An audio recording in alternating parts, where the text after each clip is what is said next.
just in a different package. Most people are the exact same oil, just in a different package. So I was tagged in this video. People know that I'm a fluid guy. I deal with a lot of fluids. Every oil change, different oils get tested. Are all motor oils the same? No, they're not all the same. That's just a blanket statement.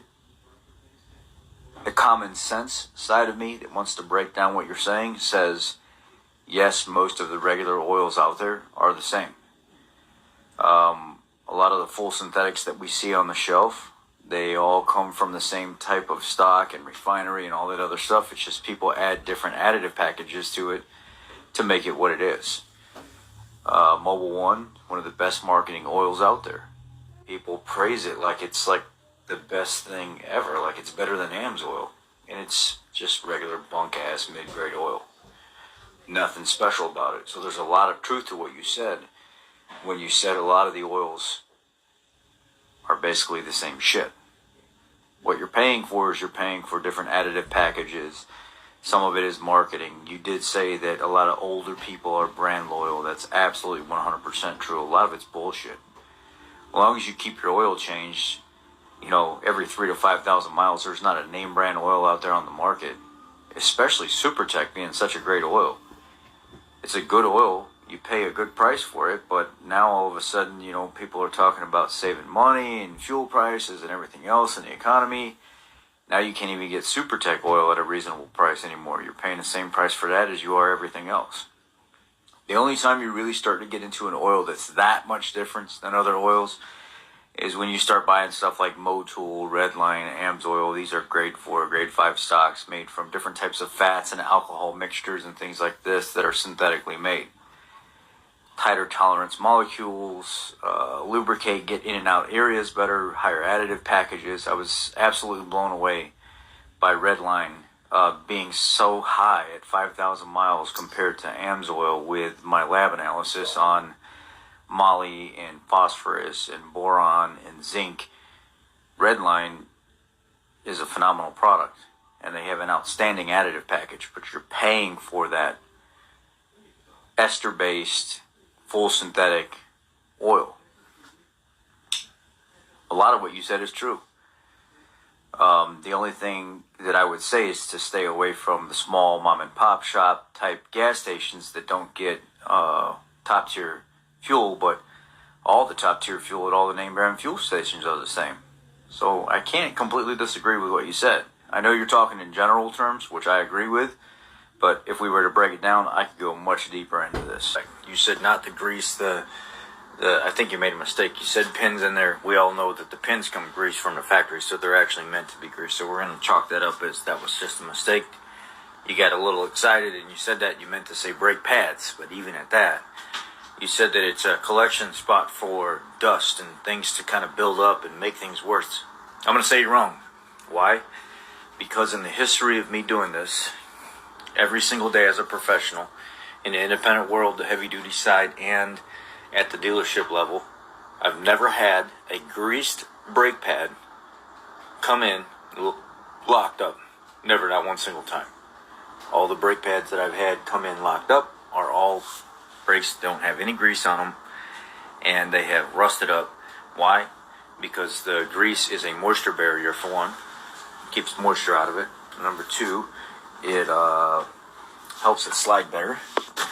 And number three, it stops mechanical binding. And that's what you'll have with dry mechanical contact points. So that's the whole purpose for it. Never one single time have I ever had an issue with brake pads binding up that have been cleaned properly and greased properly. And every once in a while when you apply your brakes, you'll get, depending on the brake pad moisture, what type of backing plate it has, you'll get grunting coming out of the brakes. And how you alleviate a little of that is put a thin coat, just real light, real thin, right on the back of that brake pad. So as that piston's pushing up against the brake pad, you don't get that grunting sound. Or as the outboard piston slides just a hair on the outside, what I like to call the rooster comb of the caliper, as it curls over, you won't get that sound coming from that as well. So I understand everybody has an opinion, but what I just gave you is actually facts. It's not an opinion. It's not bias. It's just what we do in the industry to stop failures. And when you don't do those things, you end up getting failures, especially up here in the Rust Belt. Have a great day. It's really cold. It's trying to get fuel from the tank. Cylinder, it would be ideal if the cylinder was hot.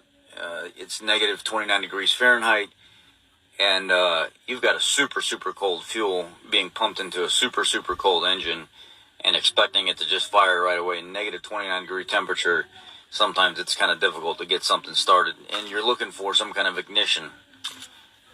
So it could have taken a little bit longer. It could have overfueled the cylinder a little bit.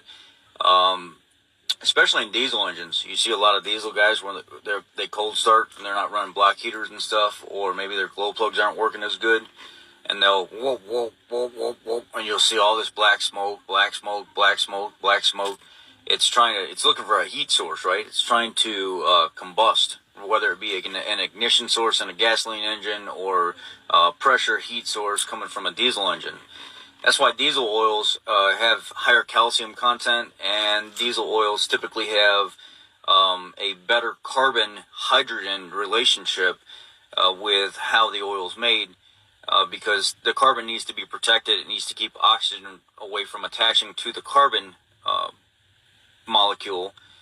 And as soot accumulates and this black smoke continues to accumulate, especially guys that are deleting their stuff and rolling coal all the time and they think it's cute, they don't realize what they're actually doing is pushing a lot of that black smoke and soot down into the oil past the piston rings that's actually contaminating the oil. So that's why we have higher calcium levels in diesel engines as well, is because it tries to counteract the acidity that builds up, and a really good quality oil has those properties. If you start to shear, or if you start to work away at the different chemicals that they add into oil, the engine becomes less protected. That's why a good PAO base, or even like a red line with higher ZDDP ester base group 5, is critical, because not only does it leave a zinc layer of protection and a higher amount on the engine for cold start to protect it, it also has a better dispersant property to keep that soot from being able to accumulate and attach to places. And that's an enemy to us, because we don't want soot and sulfur and things like this accumulating on our bearing surfaces, because it creates premature wear. And what that higher ZDDP does is it coats those bearings and stuff to try to stop a lot of that from happening, especially aid on cold start ability, wearing the bearing surfaces and metal surfaces less. Back in like 1998, Mobil sued Castrol because they found out that Castrol was actually using a conventional base stock, and Mobil lost.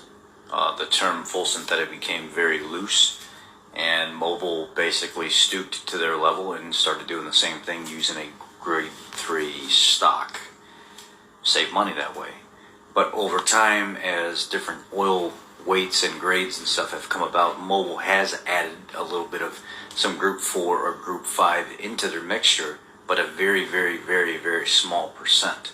So what you guys think you're getting, you're actually not getting. Where if you go with like a AMSOIL stock of grade 4, or like Redline of grade 5, which is an ester-based stock, you're getting a much higher quality stock with additives put in. So what you think you know, you really don't know. That's all I'm trying to say.